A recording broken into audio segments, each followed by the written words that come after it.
I invite you to pray with me.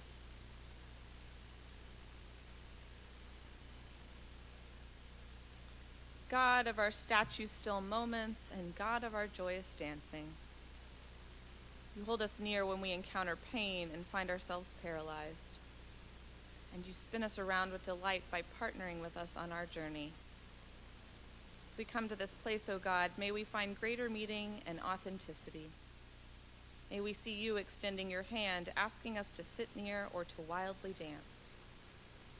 May the anxious places in our lives be quieted so that we can make room for your presence to mold and shape our fears into hopes, our doubts into dreams, our mourning into dancing. Find us in new places that we have never been known and touch us anew, so that we may go to touch the world in places otherwise unseen. May we live out your desire for this world. Amen. From the outside, my family, my mom, my dad, my two sisters, and I looked like any typical family growing up in the Dallas-Fort Worth area of Texas.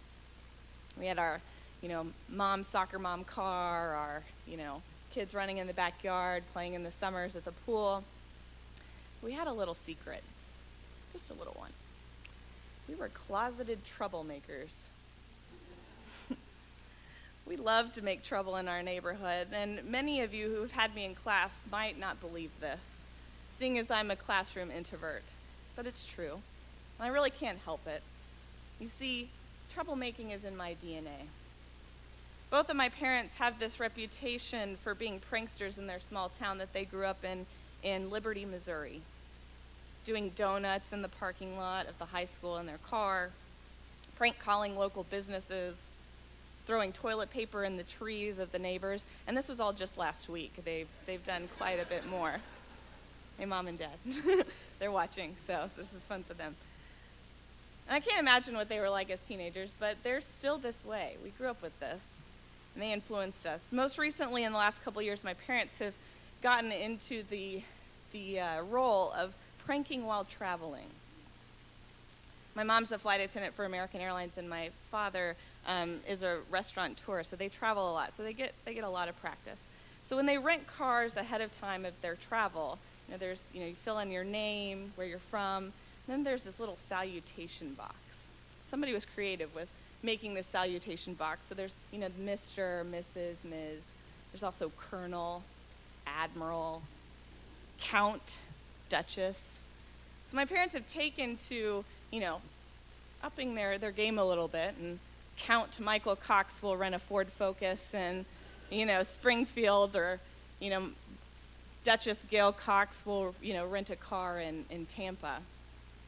And it often is a hilarious moment for us when we're on family vacations, and my dad walks up, and the guy is like, Count Michael, your Ford Focus is waiting for you on the lawn. So you can see this is a family business that we've gotten ourselves into of pranking. And my father, he likes to say, I don't go looking around for trouble. Trouble finds me. And I often have to laugh because trouble clearly doesn't find them. They go looking for trouble with their antics. But if it's true, if I don't go around looking for trouble, but trouble finds me, in my case with ministry and trouble, they truly are sided up at the hip together. See, I've felt this call to ministry since I was 12 years old.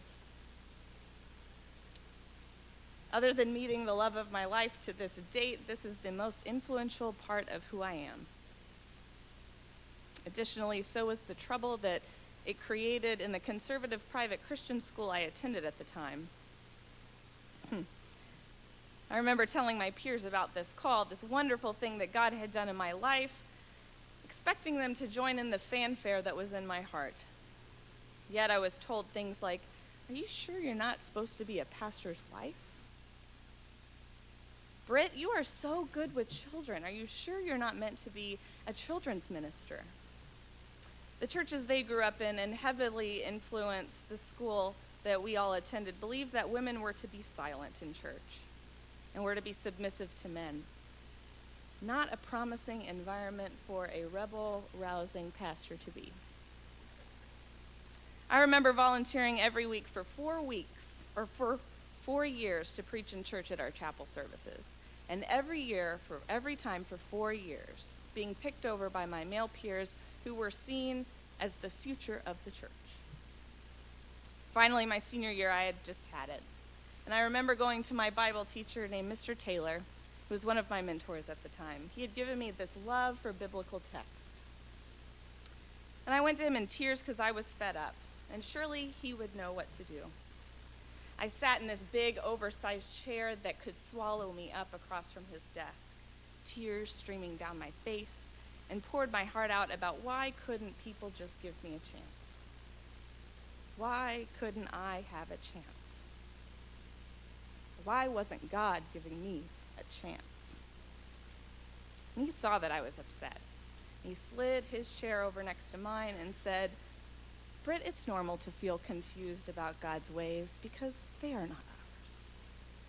Women who feel confused the way you do, their place is behind the man in the pulpit, supporting him. I promise you, once that you embrace that, once you submit to that, you'll know God's place for you. You're just confused about your place, my dear."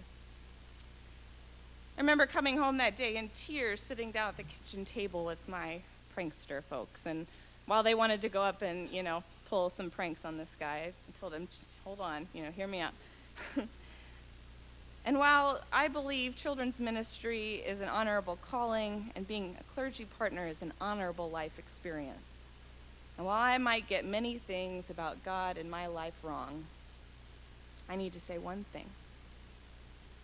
Mr. Taylor, friends, church, I was not confused. And that God was right, I was right, and I am meant to be at this pulpit. I'm not going anywhere. The text that we read this afternoon is a memorable one for me because it was one of many that was used in my school as an example of unladylike behavior, to remind women of their place. For how I've always heard this story is that the nameless woman at the well is an adulteress, a homewrecker, a loose woman who is asking for it by life choices she had presumably made. And even our contemporary scholarship and preaching still conjures up and elevates her vices, further pushing her farther into the margins and into the shadows of silence. I have a sneaking suspicion that you might have heard this story the same way as well before. So focused on this unladylike one standing before the perfect Jesus, right under our noses, the named and unnamed women in the Bible, these women become the epitome of sin rather than models for ministry. And at first glance, we're sure we have it right, don't we? We mean well. For all the signs point to the fact that her arrival to the well at noon clearly means that she is different from all the women who arrived earlier that day. Having had five husbands and living with a man who is currently not her husband clearly means that she's an adulteress. But when we take another look, we realize that while nowhere in this story is she named, neither is her sin. By herself, by the disciples, and not even Jesus. There are even more legitimate reasons as to why she could have had 5 husbands and not living with a husband now, such as levirate marriage, where if a woman's husband dies, she is handed down the lineage of remaining unmarried brothers, as seen prescribed in the areas of Deuteronomy and in the instance of Tamar. Or just as plausible, has she been divorced 5 times? Was she living with a kinsman or a beneficiary? Maybe she was barren. Maybe she spoke her mind. Maybe someone more interesting came along to each of those in power, and she was kicked to the curb. All of these notions are just as plausible and oftentimes have more biblical grounding than our own patriarchal, victim-blaming, and misogynistic reading. So why do so many of us hear the story in this way? This story has been retold over and over and over again, and we begin to believe that it's true. The recent coverage of the court case in Steubenville, Ohio, could be a contemporary adaptation. We just put new people's names in the story. Two young men, celebrities of their neighborhoods, football players with the hopes of the community riding on their shoulders, are accused of rape by a 16-year-old young woman. As soon as this case hit the airwaves, the story was painted into its place like a paint-by-numbers canvas. The response from the media saying things like, "It's just so heartbreaking to watch two young men with such promising futures sob in the courtroom. They had their whole lives ahead of them." But for the survivor, we remain silent. Two 16-year-olds in a courtroom, no matter what big football players they are, still sound like 16-year-olds. But for the survivor, we remain silent. That for the rest of their lives, they will always live with this label. But for the survivor, we remain silent. Like the Samaritan woman, nothing had to be said about this young, brave, strong woman. We already judge her without words, thinking she shouldn't have been drinking alcohol if she didn't want that kind of attention. She shouldn't have been wearing that. She shouldn't have led them on. Her story, which she bravely told, is stolen from her and woven into the curtain that we use to veil real issues we can't bravely face ourselves, such as power and control, gender norms, healthy sexuality, and authentic communication. Now that the community has gone back to cheering on at football games and the media has left yet to follow another headline, I'm afraid she too will only be left to fend for herself at water at the well. The well, a life-giving source for creation, a place where many of us might idyllically picture the community coming together to gather around shared resources, where our best is on display and everything we need is provided for. But for some of us, like this Samaritan woman, we know all too well the opposite is true. We know that the well is a cutthroat place where elbows fly and territory is drawn, where gossip and cutting words are the only thing that is shared, where the flying of water jugs down into the deep only emerge with more chips, bruises, and scrapes from the fight of finding resources than being filled with life-giving water below. While we want to imagine the well as a symbol of the best in our community, it has become a distorted center of destruction and dehumanization. It is where racism is nurtured, where classism is fostered, where sexism is quenched, where violence is wielded, where we are enlisted in a fight to the finish, to be on top no matter what the cost. This well no longer brings life but casualties, not just of those who have to scrape to the bottom of the barrel to survive, but destroys all of us as a collective humanity in a fight for common resources. So what does the Samaritan woman think when she comes across this wandering Jew named Jesus at the well? What has happened to her before at the watering hole? Will he vie for a prime spot to dip his water jug in? Will he walk along the other side of the street in order to keep his distance? Will he accost her, degrade her? What will he say? Others found it easy to banish her to the fringes. What would stop a Jew who isn't even supposed to be seen with her from acting in the same way? Before coming to seminary, I worked in a violence prevention program in Williamson County, Texas, right outside of Austin. As a part of this program, I spent a large amount of time in this city called Taylor, Texas, which was known for its barbecue and its poverty. It was a blue-collar historic town, and I worked with many of the youth there in the one high school that was located in the city. Everyone in other towns had something to say about Taylor. Taylor had fallen to the lowest performing school in the district, had risen to the highest in violent crime among youth, and was also experiencing extreme poverty, specifically due to the long-standing grain mill that had recently closed, losing countless jobs in the area. This place had a reputation. And I was assigned to work with a small group of women who were seniors in high school. And when I first met with the counselor there, she had told me what to expect from these girls. They were troublemakers. They had been fighting with each other since elementary school. They were constantly in the office. and really just the teachers and the administrative staff just wanted them out of the classroom just to get away so they could have a break. The first day was incredibly telling of what I would be experiencing with them.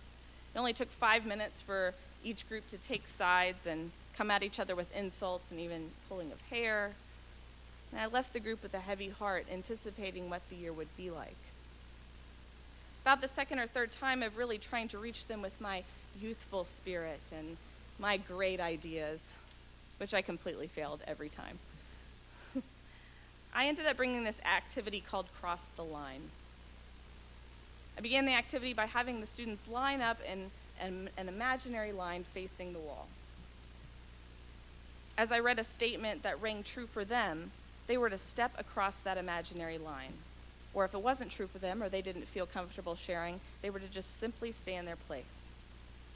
First, I stuck with statements that seemed safe, like I like chocolate, I like Justin Bieber, pretty non-controversial statements for high school girls.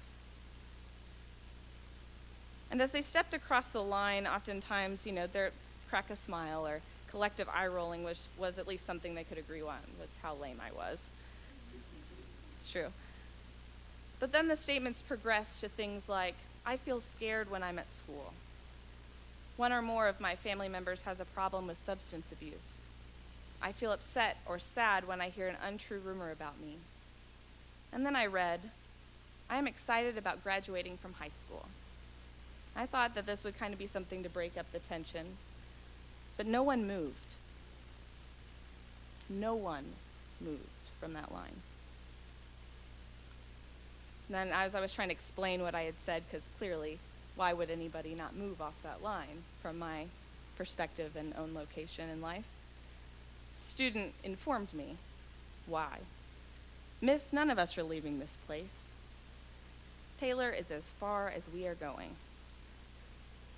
And even though I expected this statement to start another argument, there was a deafening silence. There was no fighting, no hurling of threats, but a sense of collective sorrow for the story that had been told about them before they were even born. While I was fumbling over myself to find the right words to say to them, it was in this moment that they did something different. They began to turn to each other and talk about their experiences and feelings of being cast into a cyclical narrative that had put labels and heavy burdens on all of them. The more they shared, the more the physical and emotional walls crumbled in those they had once regarded as enemies. Over the following weeks, they continued to share stories of their lives, their hopes, their dreams, even if they didn't believe they would really happen, like college, or even graduating high school, or even just passing a class, or even just passing an exam. When something as quick as a wrong look would have caused an uproar and a heartbeat weeks before, they began to instead focus all of their energy on taking back the perceptions that had been placed on them. The more they opened up to one another, the more they began to transform into friends and a supportive network. One student wanted to learn how to swim, and another student who had been her nemesis over the year offered to teach her. Another student wanted to be able to pass Spanish class, and another group member tutored her until the end of the year. 3 or 4 students created a peer listening table at lunch for other youth to be able to connect in ways that they had in group. And at the end of the school year, while all of them had not graduated high school, some of them who did not expect to did. What they found was that they not only needed each other, but they also needed the larger community. They needed to be in the larger community to create a new way of being. What happens in that moment of Jesus asking the Samaritan woman for a drink is like nothing she's experienced before. She is needed by Jesus. She is heard by Jesus. Her story is known by Jesus. Jesus doesn't rail against sin by illuminating her life experiences. No, he connects the most vulnerable place within her, what the world has used to discard her, and finds it of value, finds life. By taking what seems to be a simple conversation about water, he too also becomes vulnerable and reveals his authentic self to her as Christ. For in John's gospel, she is the first person that Jesus comes out to. She is the first one that he says the words, "I am he." And through this moment of authentic and vulnerable seeing, she becomes so emboldened to share the good news of grace, of living water to the Samaritans. She is held up not as the epitome of sin, but as the epitome of a living vessel of truth, of God's grace. This woman who, while in print, is nameless, has become the hinge of hope for the good news of the gospel. And as she leaves her water jug at the base of the well, and we want to follow her to give it back to her, we see that she no longer needs this vessel. She herself has become a vessel of hope. For church, where we get it wrong, where we are distracted by the well we have been drawing from for too long, the well that runs dry, there is good news that Jesus meets us here to reveal a new way of truth, a pathway paved with the truths of others. Where we have pushed our way through and isolated each other around this well that runs dry, it is this living water that Jesus talks about that renews us to know that we actually need each other. Not just some of us, but all of us. So let's follow her. What are we waiting for? Let us be brave enough to put down our vessels that hold the scripts that we perform each and every day, and the scripts that we direct others to perform as well. May we allow ourselves to leave behind the machines of sin, oppression, and dehumanization, and instead provide life to efforts of peace, justice, and reconciliation. May we affirm vulnerability and find strength in being open to the world around us because Christ served as God, becoming vulnerable to us. We must follow her footsteps to not only awaken the grace of God within us, but to serve as vessels of God's grace to others. While we cannot continue to live in a world that throws elbows, hoards resources, and finds vulnerability as weak, Jesus shows us with the Samaritan woman that transformation of the world is within ourselves.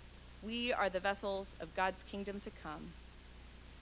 So may we follow in her steps, believing in the power of all stories to change the world, because all stories have value, and all are put within a larger story of the beloved community.